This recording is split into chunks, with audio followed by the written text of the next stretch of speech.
Hello once again, everybody, and thank you for joining me here on this Tuesday, April 13th edition of ATS Radio. I'm your host, Adam Burke. I'll be joined today by Brian Blessing, the host of Sportsbook Radio, Vegas Hockey Hotline, the Hockey Betting Podcast, all kinds of good stuff. We'll be talking about the NHL Trade Deadline, talk a little bit about the futures market, maybe some impacts in the short term here coming off of some of the trades that we saw yesterday. We'll take a look at the golf market for the RBC Heritage at Harbortown this weekend, and then finish up with a look at Richmond, where the Toyota Owners 400 will take place this weekend for the NASCAR Cup Series. Over at ATS.io, my daily MLB betting article, you can find that every morning, generally between, I would say, 11 and 11:30 Eastern time, about when I get that published. So you can look for that every day over there at the website. Situational betting articles, NBA and NHL. The regular season's winding down for both of those. I think about a month left or so. Then we get into the playoffs. We'll have multiple articles on the playoffs, game previews, all that kind of stuff, as well as what we're doing for the regular season across all those sports over at ATS.io. Got a preview up of the RBC Heritage. We'll have a NASCAR preview today, UFC preview today. Lots of stuff going on over at the website for you to check out. Make sure you download the ATS app, which you can use as a bet tracker, an odds screen, a stats database. I'm tracking my picks from the MLB betting article every day in that ATS app as well. So you can download that from the Google Play Store or the Apple Store and have all of the power of ATS.io right there at your fingertips. With that, we bring on today's guest. That is Brian Blessing, the host of Sportsbook Radio and Vegas Hockey Hotline. And Brian, how's it going today, man? All right, Adam. On and on we go. Absolutely, day after the trade deadline in the NHL, so now we know what we're dealing with. Let's give it a week and see how it all shakes out a little bit. But the teams have what they need, and this is who they got going to the playoffs. Yeah, I mean, it's never ending here in this business. A lot of people talk about the NFL draft, and the props are starting to come out for that as well. That's in, I think, 2 weeks and 2 days or something like that. So, yeah, it's just never ending here for us. But at least the trade deadline, something exciting, something different, something that kind of breaks from the norm a little bit.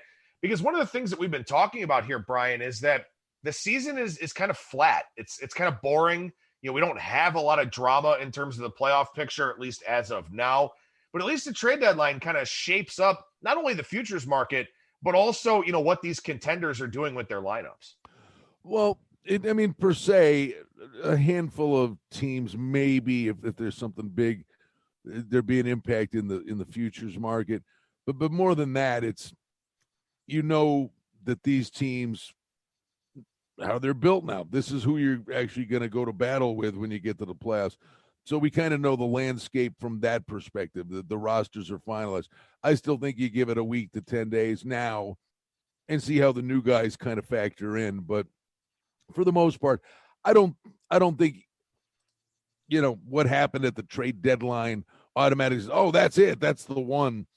But it is, at the end of the day, when we look back on it, when they do hoist the cup, probably something that happened yesterday could have been the difference maker. I mean, St. Louis won a cup with their fourth line.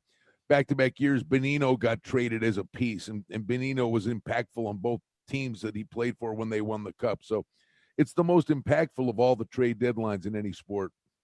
Well, and you certainly have to like what some of the teams in the Eastern Conference did here. Boston picks up Taylor Hall from Buffalo, also Curtis Lazar. The Tampa Bay Lightning go out and get David Savard from the Blue Jackets. I think that's a really nice pickup for them. Toronto was very active. They get Nick Foligno from Columbus, who was a big-time seller here at the trade deadline, and understandably so. After going for it a couple of years ago, they needed to kind of fill up their prospect pool a little bit. Got a couple of first-round picks. I think it was a good trade deadline for Columbus, albeit not what the fans necessarily wanted to see. But the heavy hitters here in the Eastern Conference, Brian, I think they pretty much all got better across the board. Florida gets Sam Bennett as well. It seems like the top teams here in the East, you know, really made that push at the trade deadline. Well, Toronto went all in. I mean, they really did. And Foligno's a great get for them because they've already got Marner and Matthews, Tavares, Nylander. They got guys that can fill the net, and Foligno can score. But Foligno's one of these guys, you know, he puts a team on his back. So Tavares is the captain, but believe me, just the way Foligno plays, it's like having a second captain. So there's a big get for Toronto. There's no doubt about that.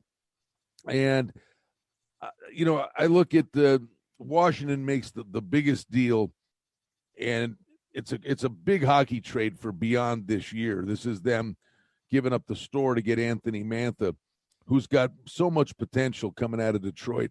It's just a matter of bringing it every night. But, I mean, this guy is big, size, speed, the whole 9 yards. It's just a question of bringing it every night. Well, if you're playing with Ovechkin, you're better. But they gave up Verana, Panic, a first and a second-round pick. In 2 or 3 years, watch out for Ottawa and Detroit. I think they're going to be really, really good and built for the long haul. I think Yzerman and Dorian are doing good jobs rebuilding those clubs. But that's a big get for Washington. But I'll tell you, they may not seem like earth-shattering moves, but the team I'm really intrigued by, and usually they do this and then they kind of flail away and that's the end of it. But I'm wondering if Florida's not a different animal now. I think Quenneville leading this group. But they get Brandon Montour. They needed the right shot defenseman. You know, this is a guy that Buffalo gave up a first-round pick and Brendan Gooley a first-round pick to Anaheim. And then a few years later, they're trading him for a third-round pick. I mean, that tells you all you need to know about that. But Montour getting out of Buffalo, and stylistically, Ralph Kruger, I think, held so many guys back for the Sabres, and you're starting to see some of these young guys, and Buffalo's winning hockey games again. I wonder if Montour doesn't really get a breath of fresh air, and he'll replace Ekblad. He's not Ekblad, but, I mean, he'll be more than serviceable. But I love the pickup of Sam Bennett. This kid was the third overall pick. It just didn't work in Calgary. And I don't know, people thought because he was the third-round pick, this guy should be a 40-goal scorer. That's not his game. But he plays with passion, intensity. He lives in the blue paint. I think that's exactly what Florida needed, was a little bite to their game. Florida's interesting. I mean, I like Carolina, and they were pretty quiet at the deadline. They like their team. They're going to run with Mrazek. I'm not going to get off the Carolina train, but boy, oh boy, you look at that one division. I think you can make the case. I'm a big believer in Colorado, but you can sure make the case when you look at that Central Division. Tampa Bay, Carolina, and now Florida is given every indication that they are not going to be an easy out. Whoever comes out of there is going to be really tough to beat. Well, as we look at the Stanley Cup futures here from BetMGM, as far as Eastern Conference teams go, the Lightning 6-1, Toronto 850, Hurricanes 12-1, the Islanders 14-1. They didn't do much on deadline day, but they made their big trade the week before, getting Palmieri and Zajac from the Devils in exchange for some prospects and some futures. You got the Capitals 14-1, Bruins 16, Penguins 18, Montreal 20, and there's the Panthers sitting there at 22-1. Brian, now that the trade deadline's come and gone, I mean, I know you're on Carolina already, but is Florida at 22-1 a team you will look to take a piece of? No, but I mean, I just think they're interesting moves that close the gap with Tampa Bay and Carolina. And I think they were really good moves that they made.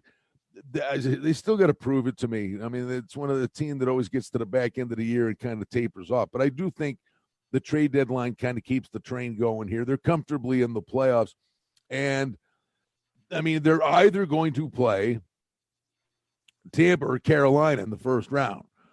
I think, for Florida, that might be a bit of a gauntlet in terms of betting them to win the cup. I couldn't do that. But I'm just saying, I just think they made themselves a very tough out now. It was a really good trade deadline for them. What were the Avs? Well, we'll get to the Western Conference in a second here, because first I want to ask you about a team that's obviously not even going to be in the playoff picture probably at this point in time. They're now 250-1 to win the Stanley Cup, is the Columbus Blue Jackets. And this feels like the closing of a window for them where, they made that big playoff push. They wind up sweeping Tampa Bay. They win that first playoff series in franchise history. They go into the playoffs in the bubble last year, play that 5 overtime game with the Lightning, come up short, eventually lose that series. But this feels like the closing of a window for Columbus. And they lose some sandpaper. They lose some leadership guys, stuff like that.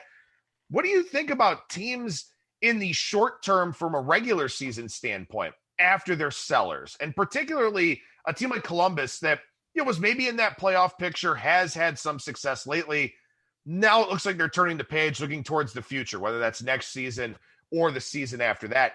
Do you fade that team in the short term? Do you stay away from them? How do you approach those sellers, specifically the ones in the Eastern Conference?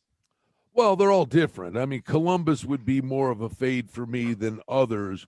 Like Detroit's been competing, Ottawa's been competing, the Sabres have been a punchline, but they didn't, 18-game losing streak, but they didn't have their goalie. Since Linus Ullmark has been back, Buffalo's been just a real, it's been kind of a profit machine, 4-4-2 in their last 10, but they're plus 220 in every game.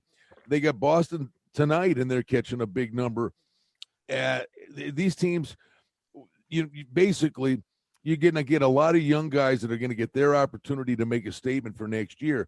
So they're not necessarily running for the bus kind of thing. Now, Columbus, I think, is a different animal because I think I would say a given, but it's pretty close to a given. This is it for Tortorella, a playoff win.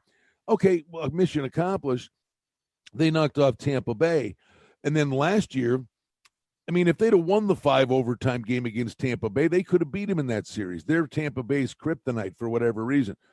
But I think the fact that Tortorella's probably not going to be there, I think Columbus is kind of twisting in the wind. I think the other teams that are out of it are still making a push because young guys are going to get their shot. Granato's trying to make a case to be the coach in Buffalo. So some of these teams will embrace the role of spoiler. I don't know that Columbus is one of those.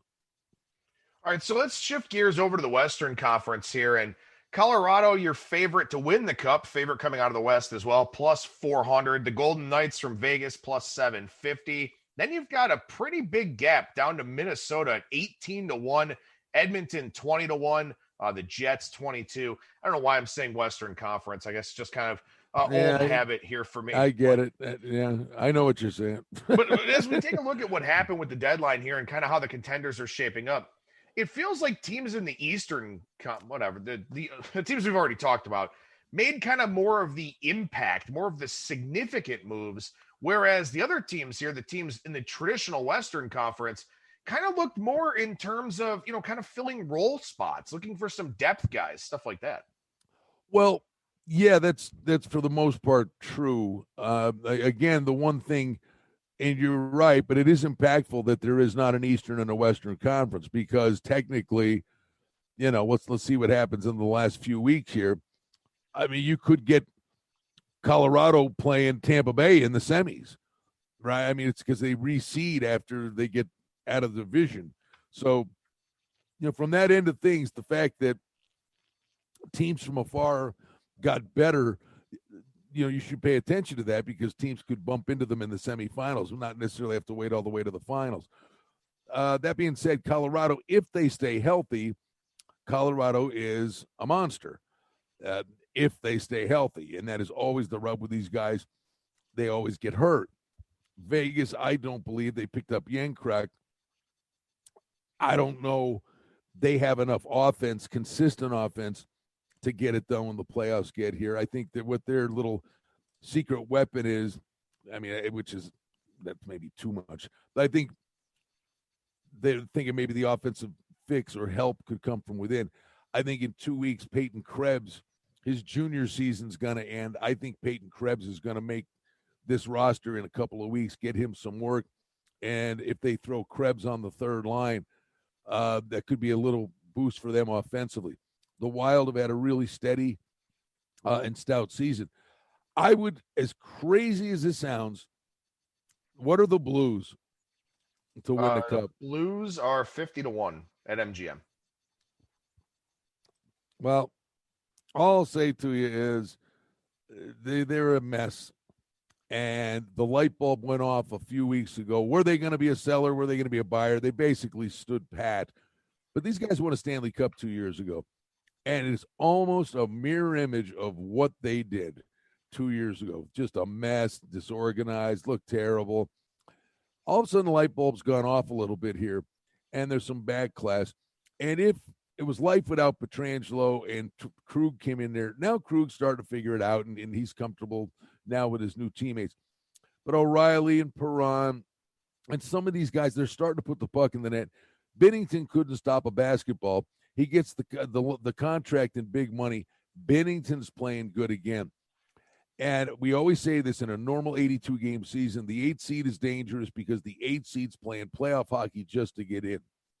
Well, the Blues have a 1-point lead over Arizona and have 2 games in hand now to make the 4th spot in that West Division. If they get in, the remainder of their games, because this skewed schedule, right? I mean, like, it depends who you played already.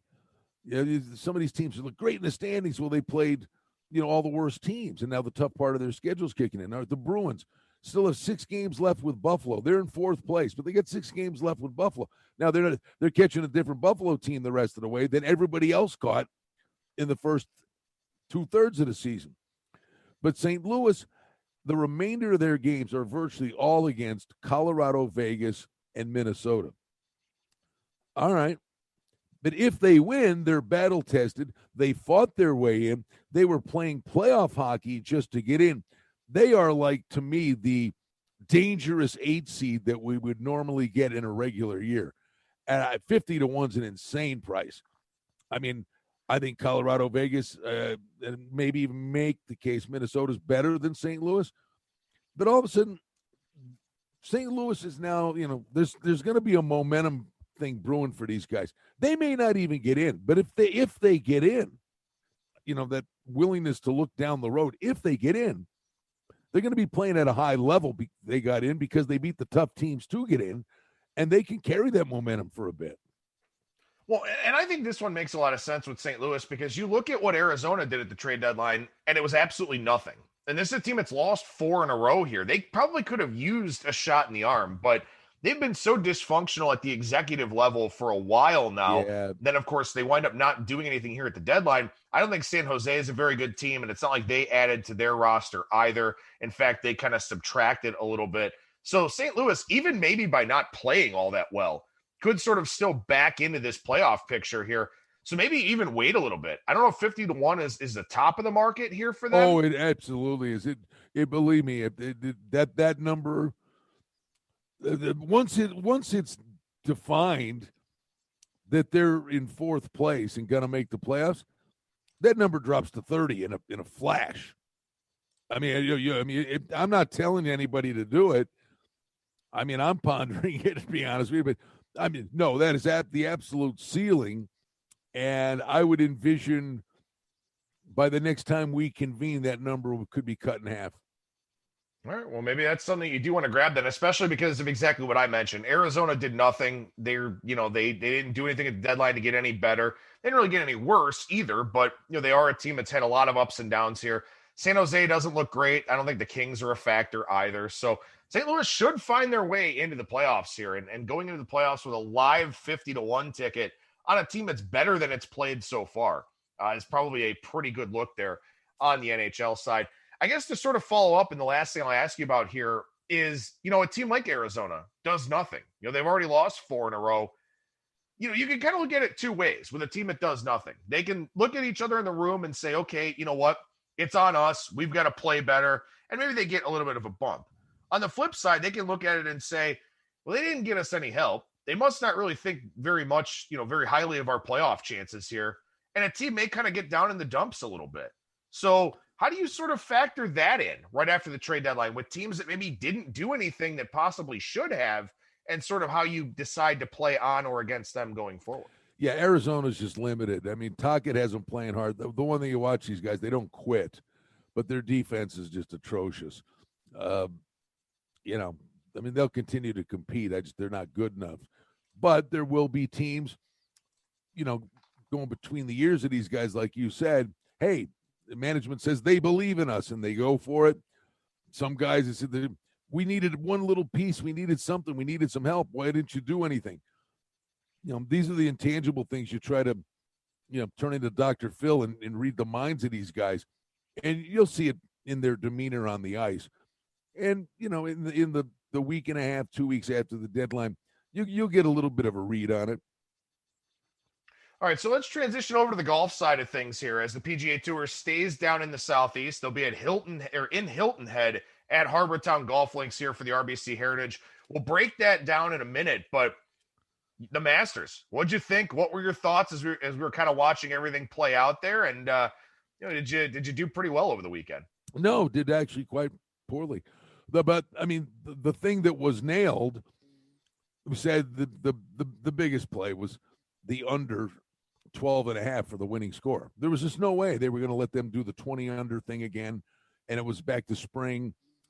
And honestly, the way the tournament ended and that prop was a winner, it would have won so comfortably. But the skewed thing was, and you give him full marks. He did it. Everybody else had a chance to do it. But Matsuyama won the Masters because of a rainstorm.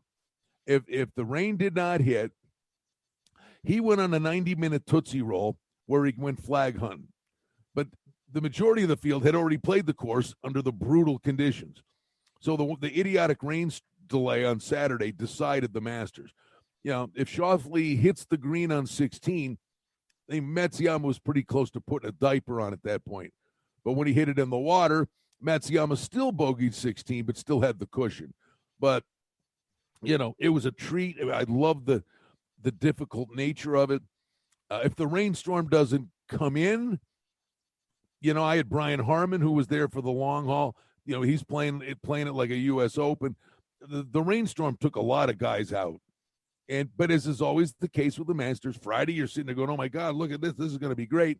I said, yeah, it looks great today. But you watch, by Saturday night, sure enough, thins itself out where literally you're down to 5 guys that can win the thing. It's remarkable how that always seems to happen. Big takeaway, Spieth's back. You know, I mean, full marks. He played phenomenal. And you give Matsuyama credit. It's a great win for him. The putting is usually what lets him down. He was steely-eyed with the flat stick. And, you know, I love the Masters, my favorite 4 days of the year. I was just saddened by the fact that there was just not a whole heck of a lot of drama on Sunday. And that was, for the most part, we had three and a half days of great weather, changed the whole tenor of the event. A couple takeaways for me. Will Zalatoris is legit, man. I mean, what a performance from that kid. And it's kind of frustrating because I've sat here on this show and said, I don't know how many times, Will Zalatoris is going to get one. He's going to get one. He's going to get one.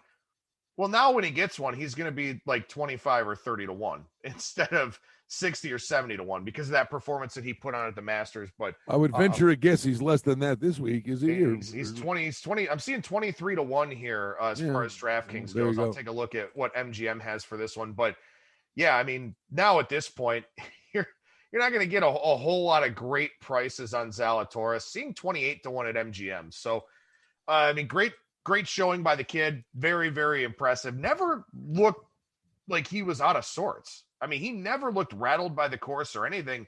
Maybe it's just because, you know, he was chasing Matsuyama the whole time and kind of hoping he would come back to him. My other takeaway, if they played 90 holes instead of 72, Jon Rahm wins the Masters. He was unbelievable on Sunday. Got off to a little bit of a slow start, obviously, but, man, he was so good on Sunday. Just completely in control, maybe because the pressure was off a little bit. But if they played another 18 holes on Monday, I think Jon Rahm wins the Masters. So I'm going to remember that for next year and probably have another ticket on him once again. Oh, no, he's played well there in the past. No, I think the thing with him was he had the baby. So literally he showed up and played. You know, so I'm not sure what day he even arrived at Augusta because he and his wife, they just had their first child. But no, he played great. But I think there's something to be said for what you mentioned. That's what we talked about. It didn't get there. No one shot a 64, right? So that prop 64.5, the over was the winner. But that's what we said. That's not necessarily correlated to the winning score. We said the winning score would be under 12 because somebody could shoot a 64 on Sunday morning when they're out of it and they're out there and they're getting the course, you know, better conditions, softer in the morning. And to his credit, he did. He went bananas. He had a wonderful Sunday. I do think that was a function of, for him, the whole thing's a throwout because he had the baby and the pressure was off. But to your point, he does. Knowing how to score at the Masters, though, it's one of these things, like you said, mark it down for future reference. like the Zalatoris thing, he even said it. He said, I'm too dumb to know better. I mean, he was playing with Bernard Langer, who's just a remarkable guy to watch play Augusta. He just knows where to put it. He's 50 yards behind every guy, and he's right there. He taps in for par, and the other, the top 5 player in the world takes a double on the same hole. Zalatoris went flag hunting. He just played it like it was an event, He got away with a lot. He's got guts. He's got game. But there is a learning curve on knowing how to win there and where to leave it. And Matsuyama, by the way, has played well at Augusta in the past. So, like this week's a different animal. The last year was Webb Simpson, but that was a weird year because it was the second event back from the pandemic and the shutdown. But prior to that, there were 4 first-time winners in this tournament. So like this is the kind of event where a Zalatoris kicks the door down. And I got a guy I throw out there that when we dive into the deep dive here. Just certain places. This event is one that's been tailor-made for guys to come out of nowhere and get their first win. Yeah, and as we look at the RBC Heritage here, first and foremost, pretty good field for the week after the Masters, which is, I think, a little bit surprising, but this is one of those invitational tournaments, so a little bit more exclusive in terms of the criteria to get in, but with a lot of big names missing, a lot of guys that are kind of backing into this field that wouldn't have made it otherwise. But this is one where it's really not about hitting the ball a mile. And maybe that's why Bryson DeChambeau actually withdrew from this one, also played pretty poorly at the Masters overall. But this is not about hitting it a mile. This is about fairways and greens. You got some pretty small green complexes here, some pretty narrow fairways. It's really one about driving accuracy. A lot of scrambling comes into play. Of course, strokes gained approach as always. But like you said, I mean, there are some guys that have won this tournament that, you wouldn't expect them to win really good fields. And we do have a really good field here, but guys like a CT Pan, Wesley Bryan, Brandon Grace, he's a pretty good player, Jim Furyk, Matt Kuchar, guys that are not prolific hitters, but guys that hit it straight, hit it where they want to, and then put an iron on the green, and then either make their birdie or 2-putt. So it really brings a lot of different guys into play this week. And like you, I mean, I'm not even really looking at anybody that's lower than 40-1 this week, not because I don't think that they can win, but simply because I think there are other guys that can come off the pace here and play really well. Yeah, I mean, I'll give you some names. I mean, Bombers, I think Sebastian Munoz he's one of these guys that has a bad hole or two, but Munoz is 100-1. Is an interesting guy. Ian Poulter in this event, I think this sets up pretty well for him at 75-1. But again, and Webb Simpson, anything Carolina, north or south. By the way, DJ is a South Carolina native, is playing in this event. But I'm looking at a first-time winner because 4 years in a row it was a first-time winner. I think a guy really flying under the radar is 70-1 is Robert McIntyre. The left-hander, European kid, young kid, does really well on the European tour. He showed up at the Masters. He ended up 2 under par, and that's like beyond respectable. And I think he's going to be feeling his oats coming out of the Masters. And not a lot of people know about this kid, but he's got game. He can hit it long if he needs to, but he's pretty adept around the greens, has a good putting touch. Is a really good young European player not a lot of people know about. And I think he rides the wave of finishing in red figures at the Masters. And I'm going to say McIntyre, 70-1, is actually going to be my top choice. Well, and for those that have DraftKings, we're even seeing 90-1 on him, which is a really good price there for McIntyre, 66 at BetMGM. A couple of guys I'm looking at here, Poulter is one of them. He's got 4 straight top 15s here. You can find him in that 60-1 range out there. You always have to kind of wonder in terms of recent form versus course form, which one matters more. To me, I kind of try to do a hybrid of sort of looking at both. But, Brandon Grace, a guy that's got 3 top 11 finishes here, he's not in terrible form by any means. He hasn't played overly well, but he hasn't played bad either. Siwoo Kim, past winner here. He was 12th in the Masters last weekend, 9th in the Players, so he's played very well at this course and also overall. So Siwoo Kim, a guy I'm looking at here, Ian Poulter, Brandon Grace as well. One other one, if you want to talk about big prices, and this is a guy who's not in great form necessarily, but he's played well here, and I'm seeing 140-1 out there. You can probably find him a little bit higher than that. Rory Sabatini has played very, very well at this course in the past. Kind of an iron first type of player, guy that doesn't really hit it all that far, but this is a pretty decent course setup for him. 4 top 4 finishes, 21st here last year coming out of the pandemic shutdown. I think Rory Sabatini is kind of the long shot price that I'm sort of looking at with some of the guys in the 40 to 60 range as well. And of the chalky guys, I mean, that's the nice thing. We're back to normalcy here a little bit. Johnson's 12-1. Simpson, defending champs, 14-1. Cantley was a mess last week. I don't know, 18-1. Yikes. I'm telling you, Cam Smith's going to start winning golf tournaments. He's on the board at 30-1. And Cam Smith, I think, down the road, absolutely has potential to win a Masters. And he said it. I can win this tournament. He's got to figure out 15. He kept rinsing it on 15. One hole kept destroying him. And don't forget, in the fall, he was the first guy in Masters history to shoot 4 rounds in the 60s and lost. Well, not lost. He was second. But Cam Smith's got game. He can roll the rock, and if he's hitting fairways, Cam Smith is a player. You look at the price on him now in that 30-1 range. Once he wins one, he goes down into that Morikawa Berger range of 20-1. Don't sleep on Cam Smith. He's a really good player. He is a really good player, and he's got a great shot shape for Augusta National. And if he, I love the kid's demeanor. His demeanor is great too. He seems like bad things happen. It rolls off his back, and he comes back and throws a dart. Yeah, no, for sure. And look, you got to win a tournament, and you got to win a tournament in a pretty good field. I mean, it's one thing to win an alternate event or a Sanderson Farms or a Safeway Open or something like that, something that a lot of guys don't play. It's another to win a strong field event. And when Cam Smith starts doing that regularly, I think that's when you really start to see him maybe take that next step and win a Masters or win maybe a U.S. Open if he gets the right kind of course set up, or a WGC, like a WGC event, the premier events. No, but and it's funny, buddy. We go all the way back to the President's Cup before the pandemic, and we talked about it. That President's Cup was a big deal for a lot of those young golfers that don't, in the Ryder Cup wouldn't necessarily get a chance, but in the President's Cup, those guys that were on the big stage and all the pressure.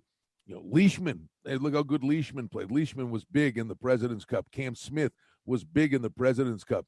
Sung J M was big in the President's Cup. I think people are getting sick and tired of burning money on Sung J M. But a lot of those guys came out of that President's Cup, and their career vaulted them into contender status. Now, as you said, the next step is kicking a door down. Yeah, for sure. And I'm going to preview this tournament over at ATS.io with some of the other things I'm looking at. A guy like Chez Reavie, who I think 12-1 for a top 10, not a bad look. A guy that plays well on, courses where you just kind of hit it straight, walk to it, hit it straight again, and then, kind of go make your putt. So I know the top 10 market's not available for you out there in Vegas, but for people, operating around the country or around the world here, top 5s, top 10s, matchups, as always, things worth looking at as well. One other, just scrolling down and just happened to look at it and like, hey, wait a minute. But it'd be probably stupid to leave this guy out. If memory serves, and he's from South Carolina, is Kevin Kisner, is 60-1. Yeah. Yeah, great putter. Phenomenal putter. And he's a guy that, again, that's the thing about a course like this. It's a par 71, about 7,100 yards, but it's really not about hitting the ball a mile. You don't have that extra par 5. And really, that's kind of the difference in a lot of these tournaments. And it was the difference for Matsuyama, frankly, in the Masters. I mean, he was 12 under at one point on the par 5s, 1 under on the par 4s, and even on the par 3s. That's what these long hitters do. They get to every par 5 in 2 shots. And, these guys that don't hit it far enough, they're kind of playing their third up to the green or something like that, where at a course like this, you don't have to worry about that as much. So when you get these par 70s, these par 71s, these guys that, aren't at a disadvantage with the extra par 5s, they are definitely in play in events like this. The other thing, back to Kisner for just a second, he missed the cut. So sometimes that's a good thing. You missed the cut for the Masters. He went home. He went home, and this is in kind of his backyard kind of thing. He won this tournament in 2015. And Kisner's form, really good, steely-eyed in the match play. Okay, he had a bad weekend at the Masters. The course played tough. It happened to a lot of great golfers in the Masters. Let me throw that in there because I think, wow, flying under the radar. McIntyre is the guy I'm taking a look at, but I think we're nuts not to think Kisner's going to have a really good tournament here. Well, and again, for our listeners out there, I know we threw out a bunch of different names once again, but you notice that we're not really looking at too many of the short prices here because this is the kind of tournament that sets up for somebody to win at a little bit higher of a number. And one of the elite players could win in that, 15, 20, 25 range. But, I think both of us are kind of looking at these same types of players here, just throwing out some different numbers in that price range. And lastly, we'll finish up here by talking some NASCAR as we head to Richmond. Back-to-back races here in the Commonwealth of Virginia. The Toyota Owners 400 is this one. And before we look at some of the possible winners for this, and Martin Truex Jr. is your favorite, I asked you a very simple question before we started recording here today, Brian, and that was, should we continue to keep fading Kevin Harvick in matchups? And I don't think you could have answered me any quicker than you did. If it's broke, wait till he fixes it. I just coined a saying. But if it ain't broke, don't fix it. If it's broke, don't bet the guy till he fixes it. He's just not right. Nothing good is happening for him. And anything that's happened in matchups just on name recognition, that's probably worth 15, 20 cents. And bottom line is it ain't worth it.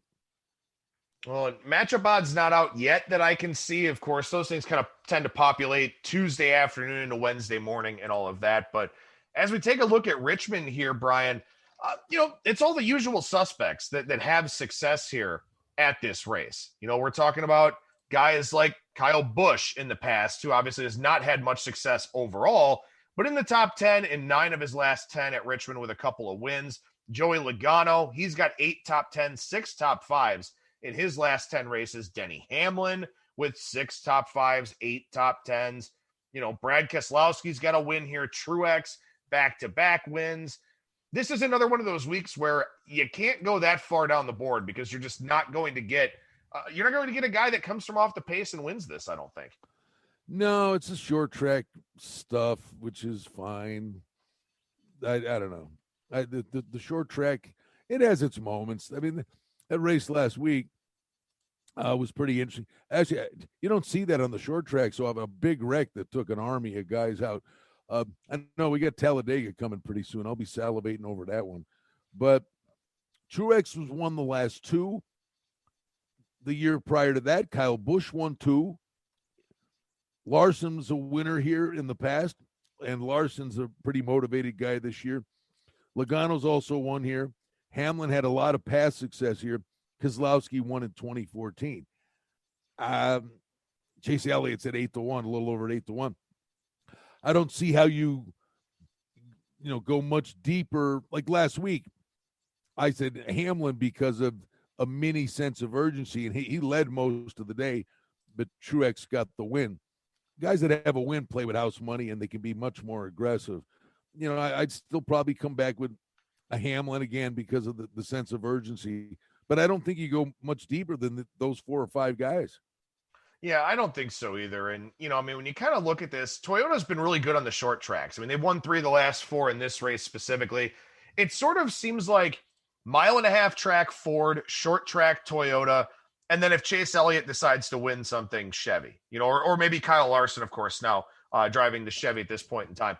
But that's just sort of how it seems to go. You kind of look Toyota on the short track, Ford on the 1.5 mile or the big ones, and then sort of Chevy if Elliott wins. It's kind of the way it's been here of late. Don't they have, and I don't do this very often, or never, but I probably should. Usually there's the prop every week about the manufacturer. And we're talking about what? Kyle Busch, who's not running as good as you mentioned. But you got Truex and Hamlin. It is the Toyota Owners 400. one would think they've pointed to this race, and it's a Toyota Owners 400. They don't want a Chevy winning it. Is not maybe the play to play at Toyota to win this thing, and the manufacturer's thing at plus 20 cents or whatever it is.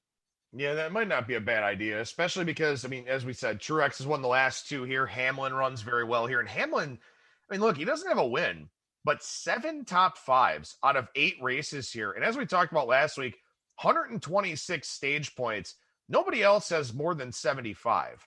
So Hamlin's been running at the front of the pack with regularity and just, for whatever reason, hasn't gotten over the hump to win one of these races. Truex, the first multiple winner for this season. I've got to look Hamlin here at 6-1. I know it's not the greatest of prices by any means, but if you're going to look Toyota, I think Hamlin's probably the guy you look at.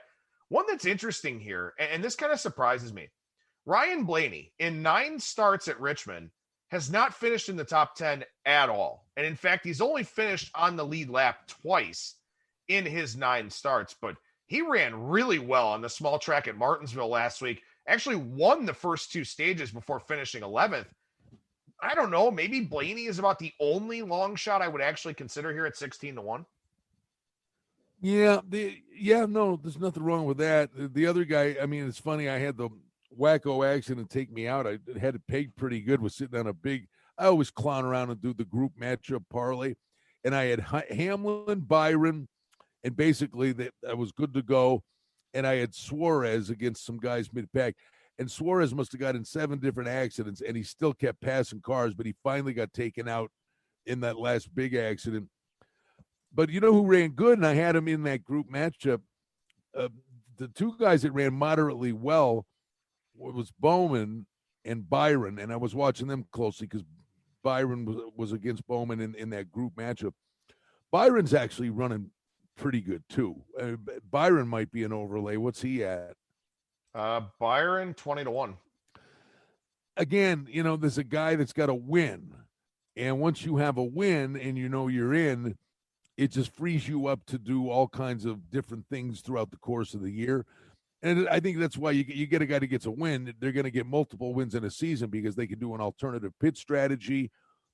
They can be really aggressive and not so much worried about stage points. Okay, at the end of a stage, they'll pit 2 laps before the stage ends so that they'll be out there and get track position. So guys like that, that's where the overlay comes. Is usually a guy that's already got a win. So Byron's interesting a little bit at 20-1. Well, make sure you keep an eye over on our ATS YouTube page because I'm sure Brian will be doing a video for us here today for the Toyota Owners 400, also for that RBC Heritage golf tournament that we talked about. And you'll be talking about a lot of different things here on your shows for this week. Tell the people where they can find them.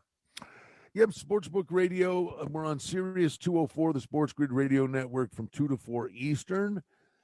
And let's see, Vegas Hockey Hotline's at 1 o'clock. That's at kshp.com. You can check that out. Dennis Bernstein joins us today.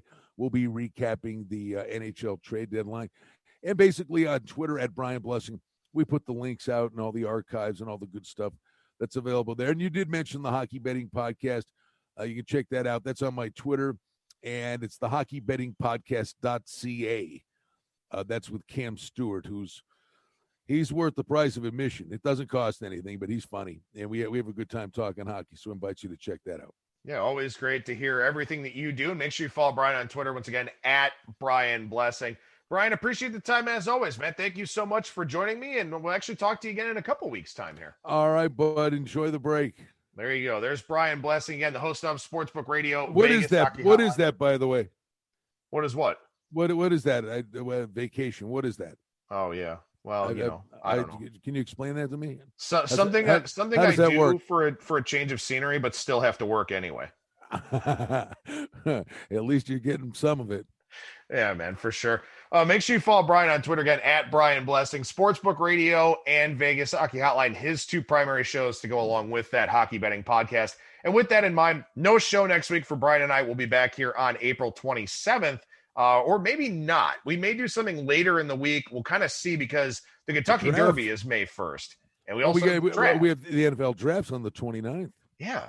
I guess we'll have a very busy show that week then, I guess, buddy. You know what? Thankfully, I know you keep trying to wrap this up.